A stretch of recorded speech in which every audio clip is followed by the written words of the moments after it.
Ya, masih tema bingung bikin kalimat karena kadang-kadang ada yang pakai em, ada yang pakai ing, ada yang pakai ed, masih bingung. Ya, kembali lagi tadi ingat kita harus paham konsep waktu rutin, masa lalu dan yang akan datang atau masa depan. Ini tetap kita pegang ya. Kalimat bahasa Inggris itu selalu ada subjek, selalu ada predikat. Saya bagi menjadi dua nih. Dalam kalimat itu kadang-kadang kita mau cerita hal-hal yang ada kegiatannya. Ada juga yang tidak ada kegiatannya, kegiatan dan non-kegiatan.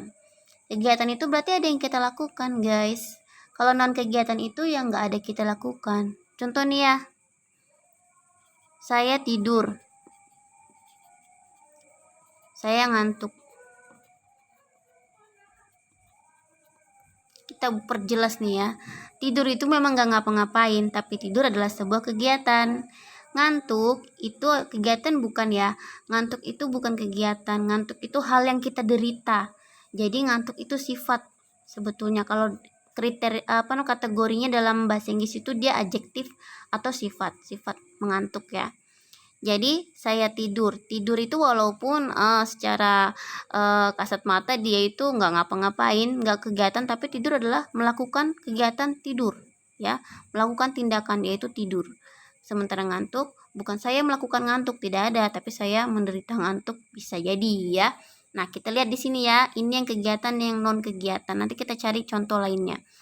Kalau kegiatan itu sudah pasti ada predikatnya. Ini subjek, tinggal diterjemahin I tidur sleep. Oke. Jadi ini sudah subjek, ini predikat. Tercukupilah sebuah syarat sebuah kalimat dalam bahasa Inggris, aman. Nah, ketika dia non kegiatan, saya itu I, ngantuk itu sleepy. Beda tipis ya, sleep sama sleepy. I itu subjek, sleepy itu bukan predikat, guys. Sleepy itu sifat. Jadi dia belum ada P-nya dong. Di sini udah lengkap nih SP, sleep udah nggak cacat. Sementara di sini I sleepy itu kalimat masih cacat karena syarat kalimat bahasa Inggris harus ada predikatnya SP. Gimana kita carikan P-nya? Makanya ada yang namanya to be, guys ya. To be ini fungsinya pembantu. Kapan to be muncul? Ketika kalimat itu perlu dibantu. Ini kalimat cacat nih, nggak ada P-nya. Dibantulah oleh to be ya. To be-nya I itu yang to be itu yang is MR itu loh, guys. Ya kan? Pernah dengar kan? Nah, to be yang dipakai oleh I is K M K R. I is sleepy, I am sleepy, atau I are sleepy. Dari bunyinya aja yang paling enak yang M ya. Kasar-kasarannya gitu. I am sleepy. Nah, kalimat ini kalau tidak ada M-nya, kalimat itu masih cacat. Supaya kalimat itu utuh dan sempurna, maka kita harus berbantukan sesuatu supaya menempati posisi predikat. I am sleepy. Makanya kenapa ada kalimat yang tiba-tiba ada M-nya, di sini nggak ada M. Kenapa nggak I am sleep? Kenapa di sini I am sleepy? Gitu ya. Nah, karena di sini udah ada P-nya, nggak perlu dibantu lagi karena sleep adalah predikat. Sementara di sini itu nggak ada predikatnya, maka dibantu. Contoh lain lagi ya. Yang kegiatan, yang pasti ada kegiatan nih.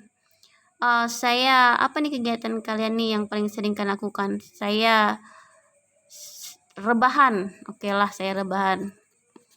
Karena sepertinya yang sehari-hari kita lakukan saat ini adalah rebahan. I lay down ya. Lay down. Lay itu adalah kata kerja atau kegiatan, melakukan kegiatan lay down. Maka ini adalah predikat. Sudah ada subjek, sudah ada predikat, lengkap, sudah I lay down every day, setiap hari. Nah, kalau di sini saya malas. Tiap hari juga sih dilakukan malas, cuma perhatikan, apakah malas itu kegiatan? Saya melakukan malas atau saya menderita malas? Malas itu adalah sifat, karena dia sifatnya diderita, ada di tubuh kita ya, sifat kita. Nah, karena sifat, lagi-lagi sifat, maka ini kalimatnya baru S dan sifat. Belum ada P-nya, ya kan? Baru I, baru subjek. Kita carikan dia P. Saya I, males, lazy. Ini subjek, ini sifat. Karena kalimat itu harus subjek dan predikat, Maka kita carikan dia P supaya kalimatnya tidak cacat. Ya ini tadi to be-nya ada is, ada am, ada are. Mana yang to be yang dipakai oleh I? Dari kalimatnya aja, kalau kita bunyikan tuh yang paling enak udah ketahuan nih. I is, I am, atau I are. I am yang paling enak ya. I am lazy.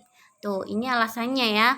Kenapa ada yang pakai am, kenapa ada yang nggak ada?